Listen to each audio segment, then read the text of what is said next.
Yo, yo, yo, what's going on, yo? This is Talking Rock, and you're with Vitamin the Governor. And today I'm interviewing none other than, come on, if you don't know this guy, you rock. Let me give a little introduction. This gentleman right here is one of the forerunners of the rock culture. He is a part of the Mastermind Rockers renowned crew. He is also a person who just innovated and switched up the game alongside with Mighty Michael. We got to get on this show. If you don't know what I'm talking about right now, this is none other than the legendary. Yo, peace and love. This is Ringo MMR, straight out of Williamsburg, Brooklyn, representing Mastermind Rockers. Honored to be on the Vision show. I'm here, baby. Let's ride. Let's rock, man. How's everything going on, man? I know this is like a tumultuous time right now, but just kind of give the world a little update about how you've been taking everything going on. Well, I'm with the blessings of the Almighty Creator. I haven't stopped working, but I'm out there. I'm out there and I'm seeing what's going on. I'm feeling it, and when I get home, it just takes time to just get it all out of me, and I get these migraine headaches from holding all this anxiety out, you know what I'm saying? So, because it's not easy. I get up, go to work, knowing if I'm going to make it or not, you know what I'm saying? But with the blessings of the Almighty Creator, I'm still rocking, baby. That's all we can do, man. Just keep it pushing forward. Yo, much love and peace to everyone out there dealing with a lot of this that's going on, COVID-19. No doubt. Peace to all y'all, man, and just my condolences to people who've lost people and people who've been truly affected by this. But let's get into the reason that you're here today, which is The Rock. Take me back to where you originally grew up. If you grew up in Williamsburg, Brooklyn. For those that don't know what Williamsburg, Brooklyn is, paint a picture for us. Like, let me know, let the people know about Williamsburg, Brooklyn. Yo, Williamsburg, baby. I'm going to take you back to when I was a kid. I'm from an area smack down in the middle of all gangland. All right, it was like throwing a M80 in the middle of a pile of ants. You know what I'm saying? You see spread and you see everybody frenzy. When I was growing up, Williamsburg was my melting pot. In this corner, you had the growing population of Latinos coming in the South Side, and then I'm from the Williamsburg projects. I live right smack across the street from the Williamsburg projects, but I grew up in those projects. You know what I'm saying? And there was a melting pot in there also. But on my block, people that were there before were the Italians, the Germans, and the Jews, and it was crazy. It was like that's the way my block was. It was just one mix of everybody. But if you went to this corner, you had to deal with this. If you went to this corner, you dealt with this. If you went to that corner, you dealt with that. Each corner had a story and issues, you know what I'm saying? So it was like crossing borders at all times, But it wasn't easy growing up. My mom's, was my teacher and everything. She was my protector, my boxing instructor, my cooking instructor, everything, you know what I'm saying? So she had us shielded so much. Because I grew up in the streets, just like my brothers, And did that street influence lead you to becoming a dancer, or did that street influence you to become a dancer in the first place? Well, dance started in my home. Okay. Let's get this one straight. It starts in the home. I come from a family. I'm half Cuban, half Puerto Rican. In my home, we had all kinds of music. You know what I'm saying? My eldest brother was a Vietnam vet. He was a hippie. So I grew up with all that hard rock sound. You know what I'm saying? Then I got my other brothers who introduced the funk, soul, and the disco. So I grew up with all that music. And then my moms and pops, of course.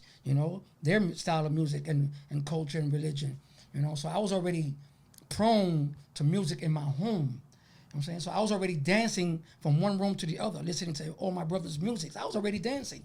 And at that time, when you were dancing in your early age, what was it inspired by? The inspirations come from watching TV with my mom. She would have me sit down and watch all these black and white variety shows. I've watched all the Ed Sullivan shows, the Lawrence Welk shows, all the concerts. Then later on, it would be the Soul Train shows, American Bandstand, all the great musicals and variety shows, like I just mentioned, and all the black and white musicals, all the movies, and of course, come on, all the big names, JB, Temptations, Tom Jones, all these shows I was just biting and soaking in. So I would go to my room and just whatever I saw in those shows, I bit and I added up to my dance repertoire as a kid, because I wasn't rocking yet. I was just dancing. Wow. And it was salsa mambo from my parents.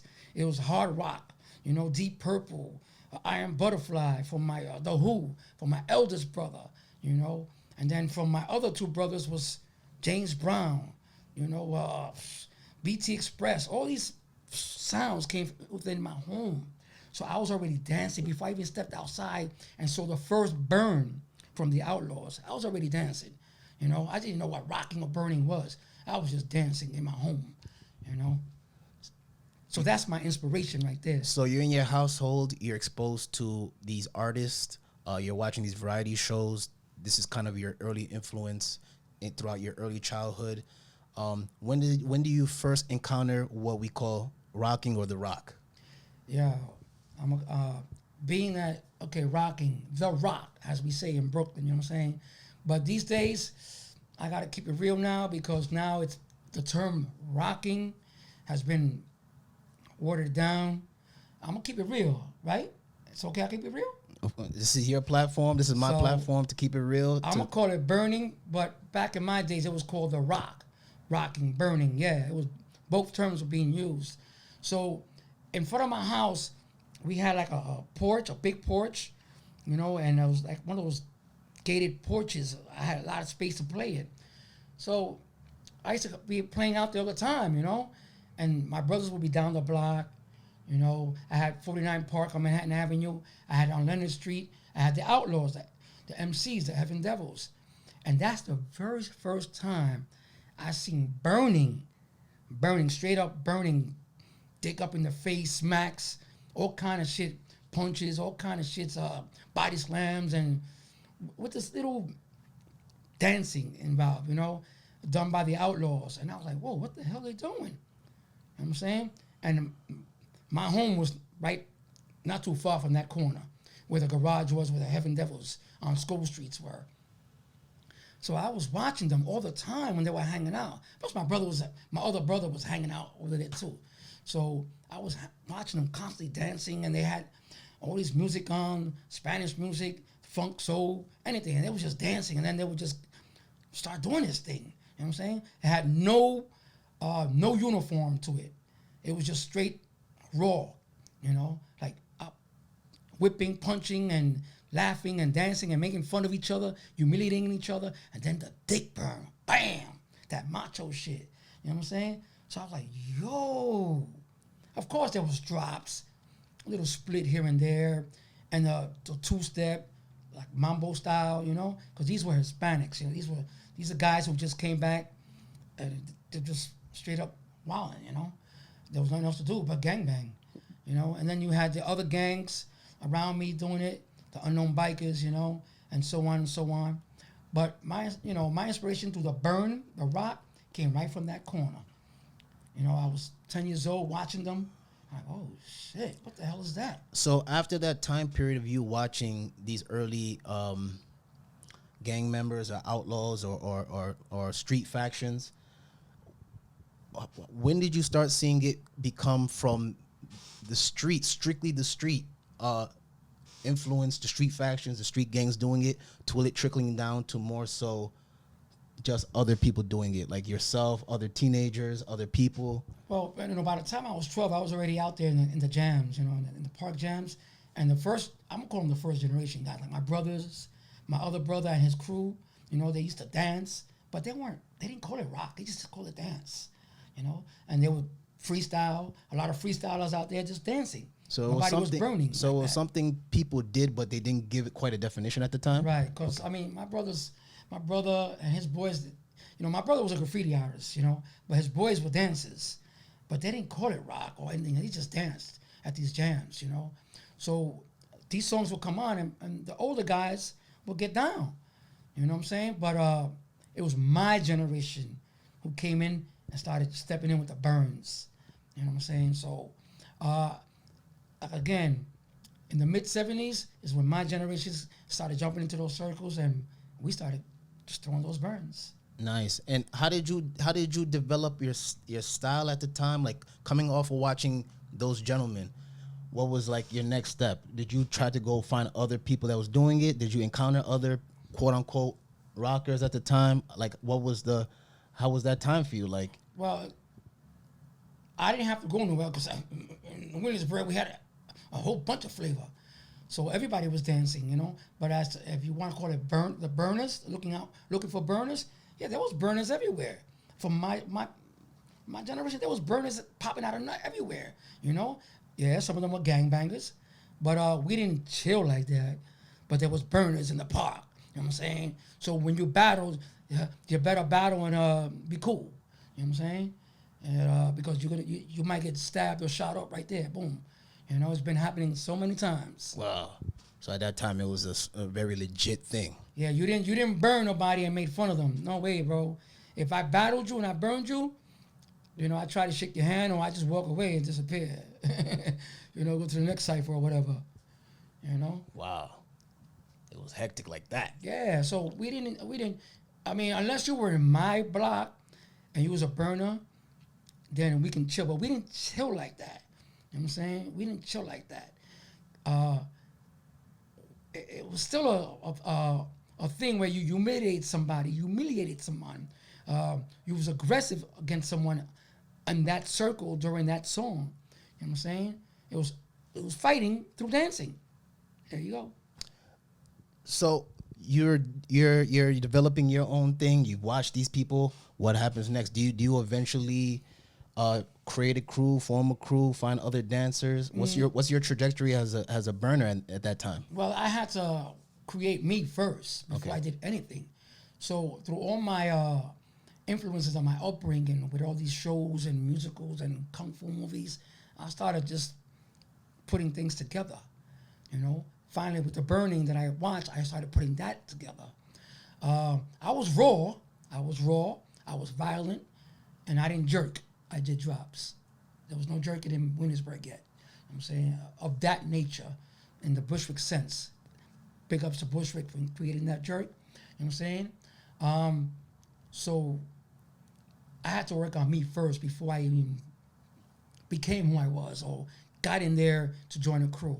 You know, that came later on. You know what I'm saying? When my first crew, this is during the disco era, the Latin dances, you know what I'm saying? They were called the Latin DC dancers, you know what I'm saying? Latin DC dancers. Yeah, it was a mixture of hustling, freestyling, and rocking with me and my partner Beretta, my first partner, you know, and Eddie Popeye, Rubber Band's older brother, you know what I'm saying? So we were the burners of the crew, you know, so that was my first official crew and my first being involved with someone else as a burner. Yeah, in junior high school, there was a lot of burners running around the hallways, you know, and there was crews. You know, I'm not going to mention them because, you know, that's for later on, you know, but we all know each other. So there was guys that were already in crews and we would eye each other because, you know. Yeah, there was tension. There was, people know, yo, that guy's doing that. Oh, and there was guys wearing their colors, but I just kept it to the right time, you know what I'm saying? But in the jams in the South Side or in Lindsay Park, that's when we all saw each other. You know what I'm saying? What were some of the parks? Like, what were some of the locations, the parks, the places that some of the most pivotal battles took place? Transfiguration, St. Pete and Paul, the schoolyards in Eastern District, the original Eastern District, the park right off the highway on Marcy Avenue, IS-49, Lindsay Park. You know what I'm saying? In my area, in the Williamsburg sense, and then you had the clubs, the mom and pop clubs, the garages, the basements. You know what I'm saying? That crazy shit happened. Fights would break out. Because remember, guys in the sweater clubs and the outlaws were rocking. So you got to be cool when you rock. And this is during the time we didn't even venture out Williamsburg yet. You know what I'm saying? We just kept it all in Williamsburg. Wow. And in Greenpoint. Wow. So within the Williamsburg area, there was just this gigantic culture of rock. When did you guys start getting in contact with other neighborhoods within Brooklyn? As soon as the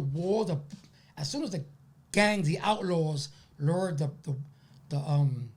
curtain, I'll say, of venturing out. You know, so you just have to be cool wherever you went. You just can't go in there and start busting burns and thinking you're the man. Yeah. You will get fucked up. You know what I'm saying? So the gangs were lenient now. They were starting to get lenient and let you venture out. Because until that, you have to be cool and stay within. Because I'm going to tell you what happened. The Latin dancers, there was a jam in Williamsburg, right? In the basketball courts. And we were getting busy. And gangs was looking at us like, yo, who the fuck are these guys wearing colors and throwing down like this? And one day, in one of the clubs, mom and pop clubs on Graham Avenue in Scholes off of Squirrel Street, I'm not gonna mention the guy's name, big time drug dealer. So the dirty ones came in there and we were about to get dusted, because they misunderstood the club culture, the crew culture now coming in. Colors were being on jackets and shirts, and they were like, yo, what's up?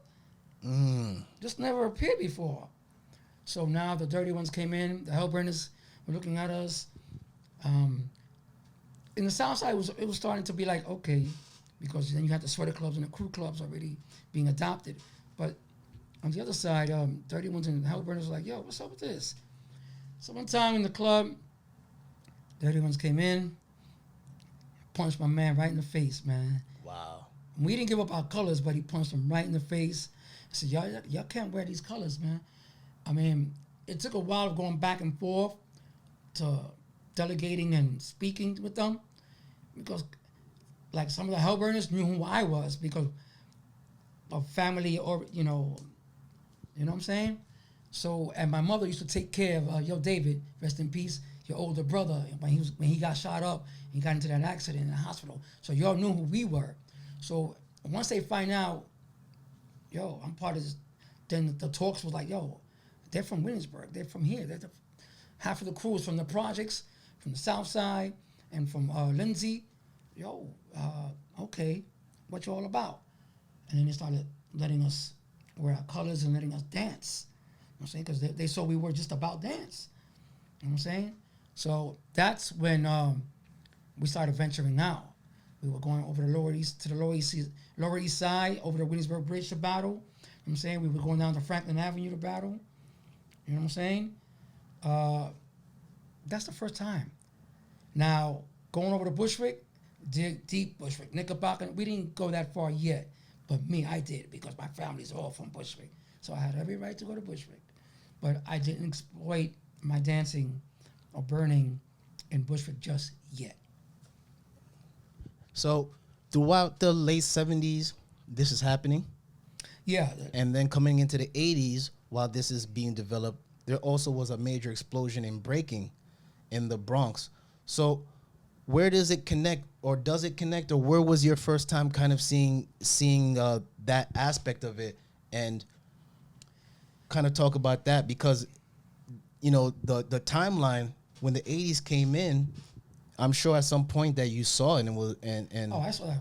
Well, we got to go. I'm going to tell you, we got to go back a little more. Okay. Because this is still in the 70s.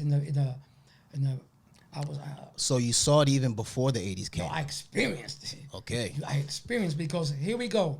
It had to be 76, 77. You know what I'm saying? Or it could have been, no, it had to be 76, 77. So one of those. There was a house party in we got to remember that in rocking and burning, some of us were hitting the floor already. We were doing what's called floor rocking, not b-boying. Let's not forget that aspect. And can you break that down for those who may not know what floor rocking is? Okay. Floor rocking was if you did I'm going to say drop, because we were in Jerkin and Williamsburg, like that, in Bushwick style. So if you did a drop off a burn or a freestyle step, and you did a drop, you went into a split or a helicopter or a knee spin, a backbreaker, you know what I'm saying, a kick out, Russian kicks, you acted out little skits like riding a buggy and shooting someone, doing the horsey, the Lone Ranger. You did little things like that. So that was called floor rocking. Now, the first time, I got an experience before that. I did floor rocking on a guy from East New York, And that's the first time I said, you can't floor rock right in the face of a guy because he's gonna get you. So I went down and did a burn, and my man got me right in my face with his dick burn. So that's when I learned, do floor rocking from far away. Don't do it up close to the guy because he's gonna fuck you up. So that's the first time I got fucked up by East New York rocker in Williamsburg in a house party on Block 1 on the 4th floor, Jacqueline's hooky party. Anyway, so now we're gonna go back a little. We're gonna step up now. I was still a teenager. This is still the disco era, and there's a apartment party. I'm not gonna say house party. Apartment party, Block 2 in the projects, and we're getting down. Boom, boom. The rocking is on. The burning is on. I'm going in. And this guy gets in front of me, and we went in. He just, well, before that, I never even seen this guy. So that's why we went at each other. I never even met this guy. I'm from Williamsburg. I never seen this guy. So we went boom, boom, boom. He had his style of burning. I did my style of burning. And then here he goes. I go down and do floor rock. Boom. Off the drops, here and then. He went down and started doing some shit like, what the fuck are you doing? He was doing, now that I know, because now as time went on, I understood what burnt b-boying was. He went down and doing sporadic footwork, shuffling, and these little freezes. But I came back up and still was burning and dropping. He never came back up. And I'm like, yo, yo, dude, you're missing it. You're missing. I kept on telling him, yo, get up. So I was just burning him while he was still on the floor doing that. Then finally he got up and we went back.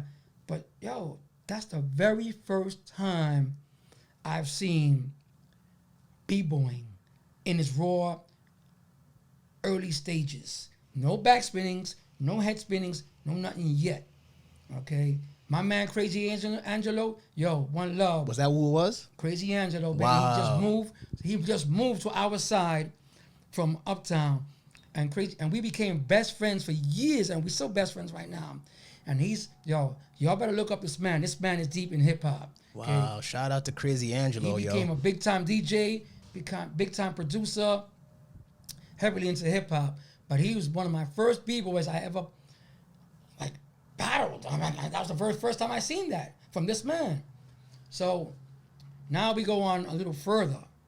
Okay, now this is the time when I'm practicing with the original Mastermind Rockers. Shout out, one love, in Cooper Park. Okay, so talk about the original Mastermind Rockers and who they were. Can you name the members of who they were? And how you met them, and just talk about like the early stages of you getting to Mastermind. It was crazy because how I met all of them. First of all, I was in the same class as Rubber Band, Hey, Boom, and Popeye, Rubber Band Masterminds. And when you say Rubber Band, because for those, there's the Rubber Band that people talk about. Well, that name was used by a lot of people. This is not the Rubber Band from the Bronx. Okay, this is Rubber Band Manny. This is East New York Rubber Band Manny. Okay, I'm saying original, who would become one of the original vice presidents from the Mastermind Rockers. Okay. Okay, later on. So we was all in the same class. You know what I'm saying? So that was the first time with them.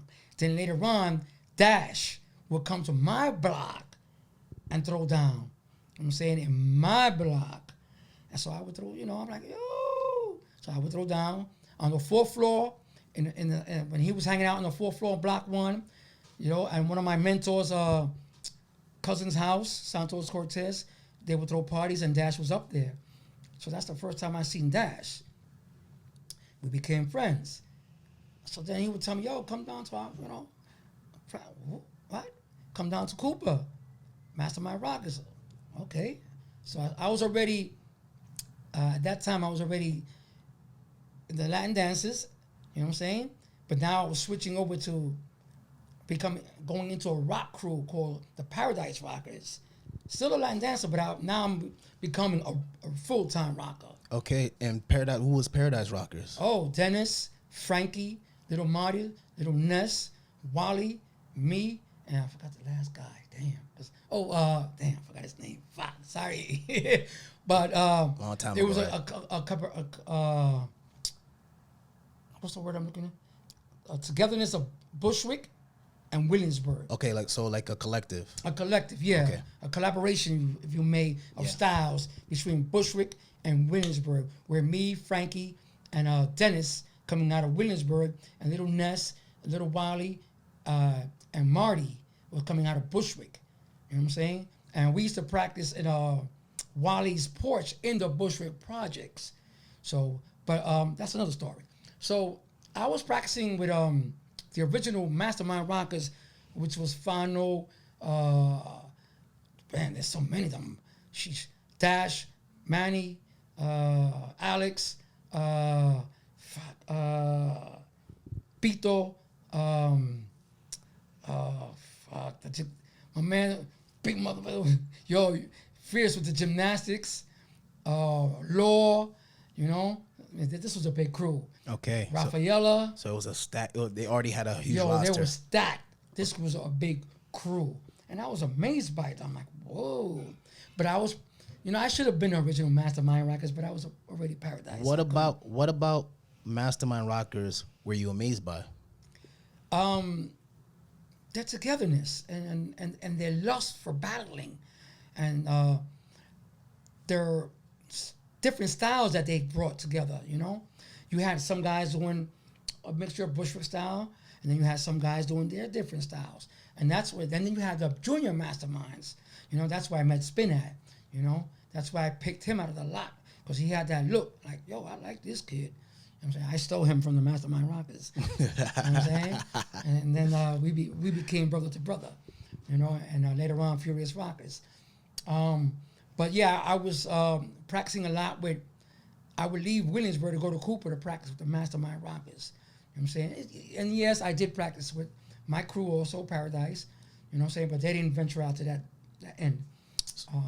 So how I seen, going back, how I seen modernized b-boying now. Modernized, meaning head spins, back spins, and everything. Okay? This brother named Kick would come to practice. He was also a Mastermind Rockers, and also Touch of Rock, and also a Dynamic Rocker. So he would come to practice. And he was in a lot of crews, this guy. What's his name? Kick? Kick. Okay. So he was the first one doing this new style flavor. You know what I'm saying? And of course I recognized footwork, but that he was doing backspins and all this, and gymnastics and all this stuff. But then we went to USA roller skating ring, where I finally saw the baddest crew I ever seen, man. And talk about Rockers. that rink, man. Talk about that location. Talk about what it is, where it was. Queens, baby, Queens. And what was it? Like, what was that place? That was the home to the original Dynamic Rockers. Yes, but the what Queens chapter. But in terms of what was the place? It was a skating rink? It was a skating ring, a fighting ring. Yo, the fights that would break out in that ring. It was supposed to be family friendly, but unfortunately, no way, brother. Cause it was so many fights in that ring. It was bananas. Let me tell you something. I don't know if it's a Brooklyn thing, but everywhere we go, we don't know how to behave. But there was fights with the projects in there going at it. You know what I'm saying? There was some fights with dancers, but most of the fights were people. With people. People that don't even live in. And y'all just try to came dance. from all over. Y'all just try to dance. Yeah. That reminds me of like Empire Skating Rink on like on Empire Boulevard. That's right. It's Empire, like you're supposed to be over there to skate and have fun, but it was always a fight. In every skating ring, there was fights, y'all. Yeah, because from Empire to Park Slope to the USA Skates. But big ups to the Queens Dynamic Rockers. Very first time I seen back spinning and head spinning, I'm like, whoa, what the fuck? We battled them, and Airborne, what the fuck? He did a backspin on me. I'm like, yo, what the fuck this guy's doing? He's backspinning on a break. So I knew what I was doing. I'm just doing the drop and shitting on you while you backspinning. But that was the first time. And then I ain't gonna lie, they did their thing on the rock. They did, because the sharing went back and forth between both crews. You know what I'm saying? The sharing, the teaching went back. And they did their thing on uprocking. You know what I'm saying? It wasn't like what we did, but it was they knew how to get down and burn. Nice. So there was a little bit of influence from the rock that bled into that. Mm-hmm. Is that? Can I ask you a question? So what I've heard is that when you watch the battle of dynamic versus rock steady, you see dynamic in certain things. Does that come from the influence of that?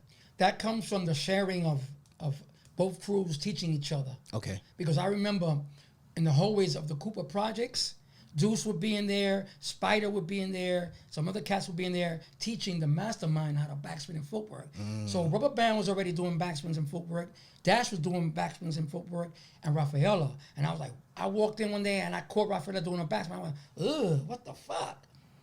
But yeah, it just caught on. It just caught on. B-boying B-girling just came in and smacked everybody in the head. So did that affect the rock in Brooklyn, or were y'all still gung-ho, full-fledged rockers?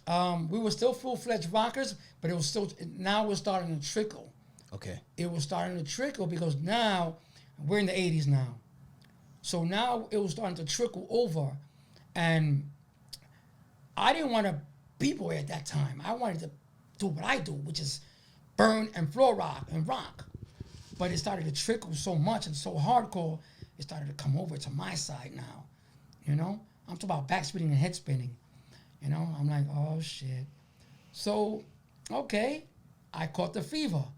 I got the bug. Main spin, footwork. It started coming. And if you see in that documentary, Los Sures, you will see b-boying. You will see the scrambling feet. You will see the furious rockers. You know what I'm saying? We was already b-boying at that time. You know what I'm saying? So finally, I became a b-boy. Resistantly or finally? Finally. I gave in. I fell in love with the culture. So this is the 80s. You kind of gave in to becoming a b-boy, but you still have the rock in your heart. Oh, yeah. So talk to me about the 80s kind of explosion of this dance culture in New York City, and how that looked kind of with all these dancers, right? So you have b-boys, you have poppers or electric boogiers, you have the rockers of Brooklyn, and now the city is starting to become a little more lenient with travel. There's still drama. There's still, gang warfare and all these things going on, and drugs. But now you guys are going slowly traveling around. So that 80s period when everything was at the height of its height, how was the dance culture in New York City with rock, breaking, popping, electric boogie? You can focus more on rock, but just how were y'all coexisting? To the Roxy's, baby. If you didn't go to the Roxy's, let me tell you, so Roxy was the middle ground of everybody from everywhere. You know, just everybody from everywhere came to the Roxy's, man. What was your first time at the Roxy's, and please talk about it? My first time as when I became a Furious Rockers, when I got down, me and Spin got down with the Furious Rockers, we walked into the Roxy's, man, late 82, going into 83, and I was like, holy shit, what the fuck is this? Walking down that long ramp, going into the ring, graffiti everywhere. You can hear the MCs, you can hear the booming. And then once you walk into the floor, you see the cypher. I'm like, holy shit. Now, this is, because I've heard, in Williamsburg, I saw the MCs MCing, not rapping. I saw the looping, you know what I'm saying? Randy and all those guys, on Block 4, Block 3, those are the first time I seen of that nature of hip hop, you know what I'm saying?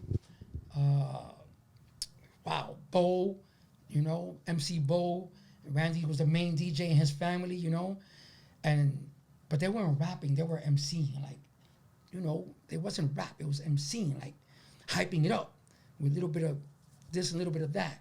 But when I walked into the Roxy's, it was a different story. Africa, Islam, bam.